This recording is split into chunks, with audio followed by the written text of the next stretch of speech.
I earned my degree online at Arizona State University.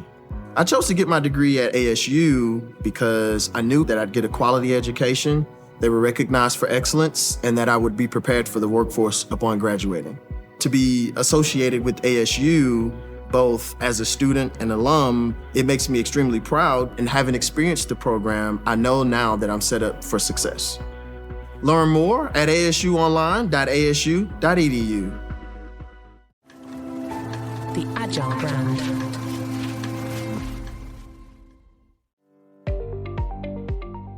Welcome to the B2B Agility Podcast, where we look at the factors that drive success in B2B marketing, with a focus on the people, processes, data, and platforms that make B2B brands stand out and thrive in a competitive marketplace. I'm your host, Greg Kihlstrom, advising Fortune 1000 brands on MarTech, marketing operations, and CX, best-selling author and speaker. Now let's get on to the show. Can a brand in a highly regulated industry stand out without stepping outside the lines? Today, we're going to talk about how to create memorable brands and even new categories within established and often highly regulated sectors like healthcare technology. To help me discuss this topic, I'd like to welcome Kristin Russel, Chief Marketing Officer at Symplr. Kristin, welcome back to the show. Thank you. It's great to be here. I'm excited to talk about one of my favorite topics, brands. So ready to jump in. Absolutely. Yeah. And, welcome back. You're a returning champion here. So I always like the repeat guests here. So for those that didn't catch your earlier episode, why don't we start with you giving a little background on yourself and what you're currently doing at Symplr? Yeah, absolutely. So as a chief marketing officer at Symplr, I'm kind of the chief storyteller, sometimes chief dishwasher, definitely chief of a lot of events and other activities. And so I have the pleasure of kind of wrangling all of our customer-facing agents and people and helping them think about how we want to communicate with our customers. I also get to oversee our customer experience, although granted, I have a terrific partner in crime who actually is point on all of our customer success. But by and large, I think a lot about growth, about pipeline, about that overall customer experience and how they all fit together. I haven't always been in marketing, although I've been a CMO. This is my third CMO gig. Prior to that, I was in marketing with Humana, big old payer. Maybe some of you know them, and also worked with a number of different health tech companies in the health tech vertical. And I'm thinking most of your folks are not health tech vertical people. Bottom line, I've worked with a lot of health tech vertical companies, but I've also been way back when I was a speechwriter for Jean Chrétien, the Prime Minister of Canada, started a company and teach a spin class on the side. So, I got a few things going on. Yeah. Good. And I should say I'm a mom with 3 kids. Like that's kind of the most important thing. 3 amazing daughters. Nice. Amazing. Yeah. So some good diverse experience there. So that's great. Well, yeah, let's talk, we're going to talk about a few things today, but let's start with this idea of branding in a complex industry like health tech. So you've work to build memorable brands in sectors that don't typically scream like bold marketing, right? So, how do you think about creating that standout brand identity in a highly established and often, sometimes conservative industries like health and health tech? I love this question. I think it's a great topic as well. It's definitely kind of been my MO in marketing. And honestly, this would apply in healthcare, but if you're in any kind of vertical, a lot of times within the verticals themselves, we can get a little dreary, we can get a little staid, particularly in healthcare. So a lot of healthcare marketing involves people dressed up like doctors, wearing baby blue scrubs, looking over iPads. I think you've all seen that photo. Yeah.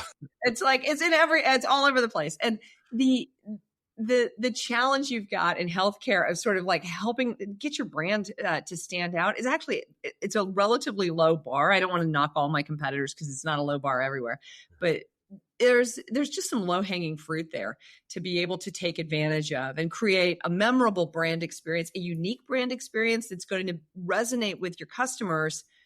By gummy, that really drives awareness. And I think most marketers kind of get excited about this stat that, people can't buy brands they don't know. They can't search for a brand they don't know. They can't look up. They can't engage with a brand they don't know. So making sure the brand is memorable and stands out is really a critical first step in the overall brand experience. And I certainly believe that, but to then take that into the healthcare space and to think about how do I create a brand that my customers, when they see us at an event, when they see us in an ad, or when they see even our logo on a golfer's shirt, that they'll think, hey, that's Symplr. That's important for us. It's important for a number of reasons, not just because it's kind of cool and it looks good, but because when you see that brand, you might think, gosh, you know what? I need to get back to my sales rep on a contract. Or, you know what? These guys have approached me before. I wasn't interested in buying then, because keep in mind, only 95% of the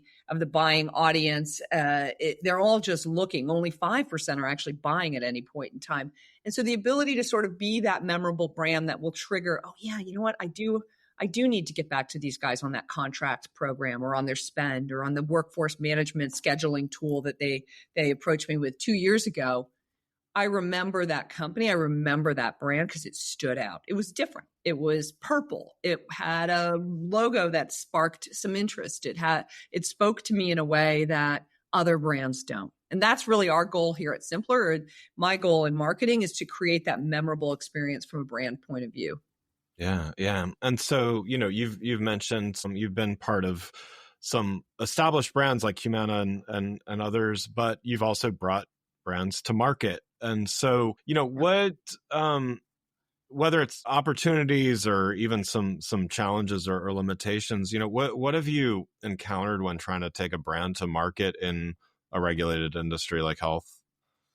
So, and by the way, there's like varying degrees of regulation in healthcare, from kind of pretty basic to very highly regulated areas. And by highly regulated, I mean like when you're talking about drugs or your things that will go inside of a human, that's extremely regulated. I've certainly had experience with that. We're not doing that at Symplr right now. I just want to be clear.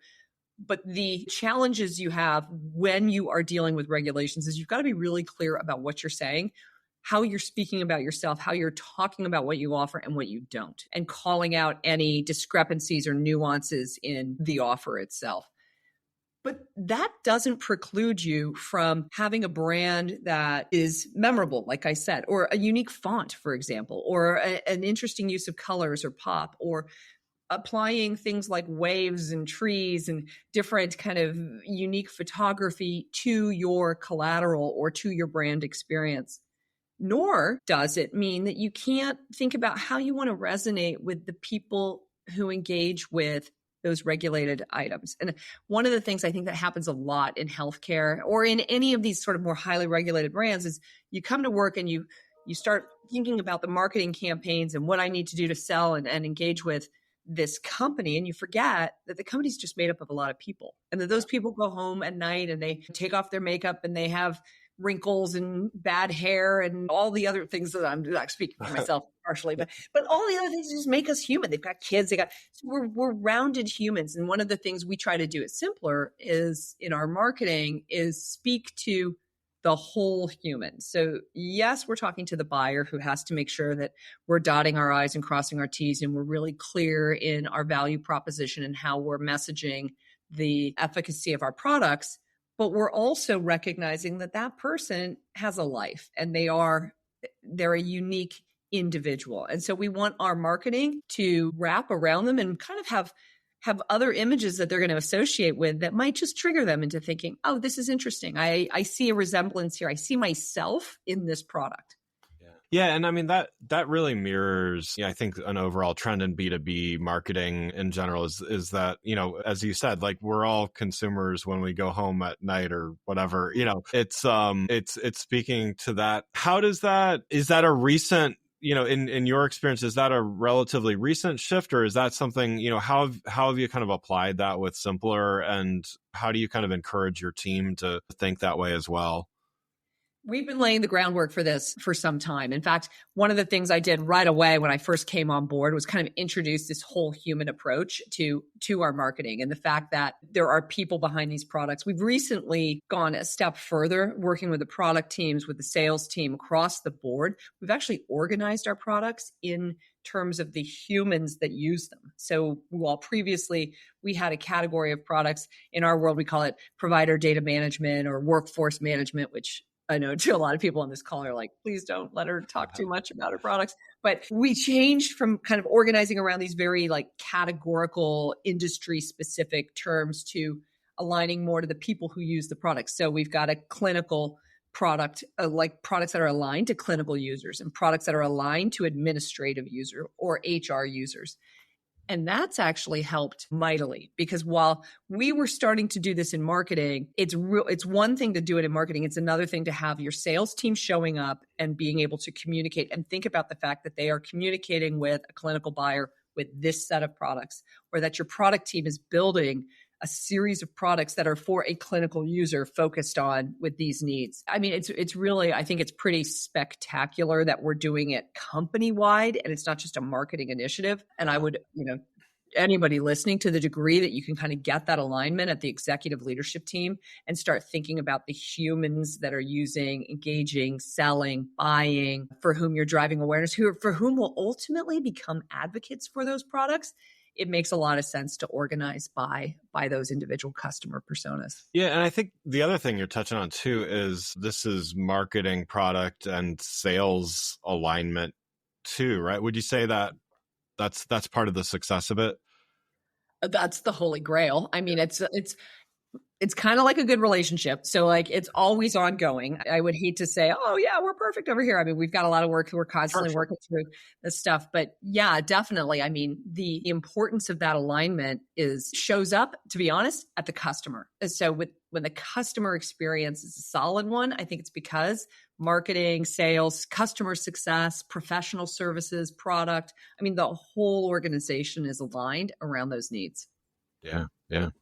So I want to talk a little bit more, we talked about bringing products to market and the brand component. Let's talk about category creation, kind of the whole other level of things. So, it's often seen as like the ultimate power move. There's books about it. There's a lot of talk about it, but it's certainly not easy. Probably that's why there are books written about it. What does it really take to create a new category in a space, that's pretty established already? Yeah. Well, I'll tell you, it takes a lot of coffee. You better have like some good wine on hand too, and a lot of determination. And I'll be honest, a terrific partnership with your CEO as well. So in our world, so just kind of going back a step, when I first came into Symplr, we had a thesis. And I'm going to tell you all this, everybody who's listening as well, just so you got to bear with me, because again, you can apply this to any industry that you're in or any area. But our thesis was there's a bunch of stuff in healthcare and it's kind of disconnected. And it's all the stuff. It's all the technology you need to run your hospital. So we're going to connect all those different things. We're going to create a category to call all this stuff. And prior to us being here, our customers, they used to refer to all this stuff. They just call it the other budget. They had a category for things like maybe it's a CRM or in medical terms, it's an ERP or a rev cycle management program or their enterprise sort of medical billing systems. They had categories for those, but they didn't have a category for these other things. And the other things were really important. And they spent a lot of money on these other things.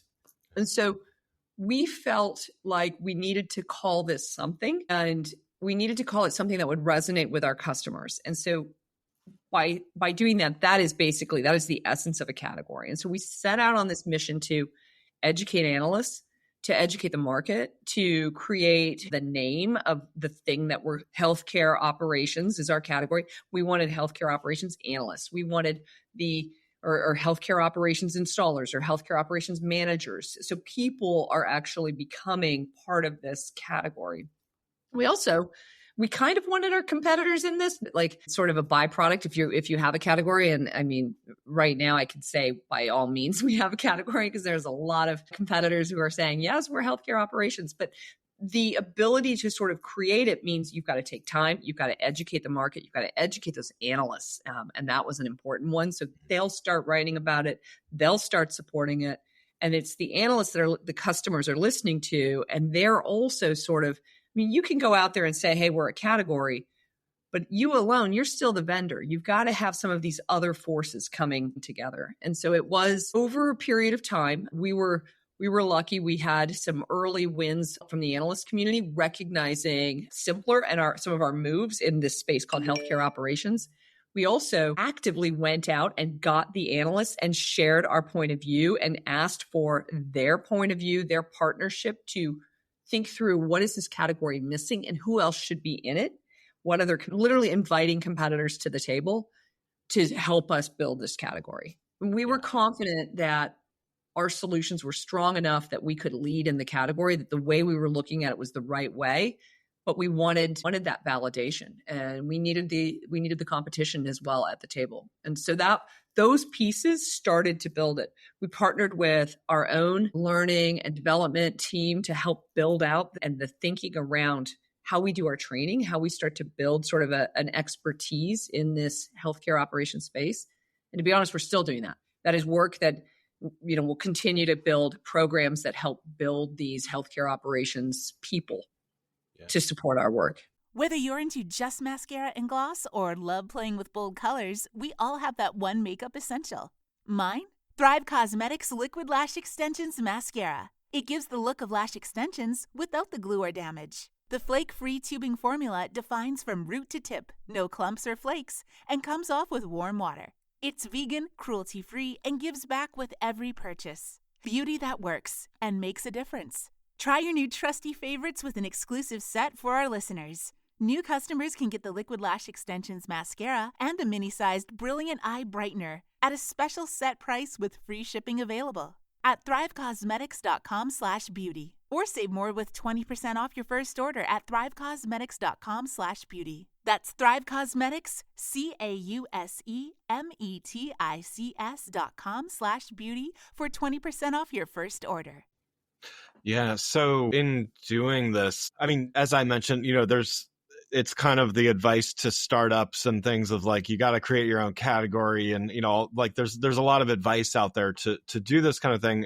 As you just explained, it's certainly not a simple thing. I'm going to ask a couple questions at the same time here. So choose which ones you'd like to answer. But, what do marketers what can they get wrong when thinking about defining a new category? And I guess the other question here is it marketing that should be defining the like who should be part of the process of agreeing like, hey, this deserves its own category? So I love that question. And I think at any point in time, if you're in marketing and you're using terminology and creating language that's not coming from your customer, like you're on ice at that point. I think you want to be taking words, language that the customers are already talking about and bringing it back into the market. And that's like really, like in terms of what can you get wrong? You can get wrong if you're like way out in front and no one is around with you. And most importantly, your customers aren't there.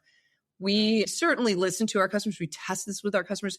It was our customers who told us about the other budget, who told us like, hey, this is what we're calling this stuff now. It was our customers who actually validated our thinking and said, yes, this makes a ton of sense. And we can think about this in a certain way. Yeah. But I'll be honest, our customers also push back. And we're like, I don't know if this is enough. Like, I don't know if this means exactly like, if this is all as big as my ERP system, for example. So we're still building and defining and supporting that thinking. Meanwhile, so is our competition. Yeah. Now, I think in terms of what you can get wrong, besides not listening and not like pulling from the customers, and in particular, the customers who are already starting to think about and advocate for your solution, the ones that are out there building community and building thought leadership, it's kind of the holy grail of customers, like pulling that thinking in is critical. But I would say you've got to be cautious and thoughtful about where your competition sits in all of this as well. I mean, if you're not careful, you can end up creating a market for the competition. And we see that time and again. All of us have seen examples. MySpace went out and, early on did some great work. Where are they now? There's a lot of stories of organizations that have created those big categories and then weren't able to stay around long enough to really reap the benefits. Yeah. So I want to talk about back to the topic of branding. I want to get your thoughts on how do you measure the value of, branding work and brand impact. And I guess my follow-up there, as we kind of wrap up here, my follow-up is, how do you convince those skeptics that don't want to invest as much as maybe they should in branding? Yeah, of which there's many. Sure. So I do think from a marketing perspective, you've got to have your eye on overall bookings for the whole company, right? And so, I mean, if the company's winning, if the bookings are there, if the company's doing well, cool. When that starts to be a challenge, when you're not seeing the growth, you're all going to come under the gun and the scrutiny is real. I can say that firsthand. I think in terms of what you're looking to measure from a brand perspective is important. I will also introduce I know you're trying to wrap up, like I think about brand acquisition. So I don't just think about brand alone. I think about the fact that brand done well drives your acquisition and can be closely connected with those acquisition and demand generation targets. And again, it's back to that notion that the brand, if people know the brand, they're going to engage with the brand and they're more likely to engage with my demand gen, my revenue marketing tactics.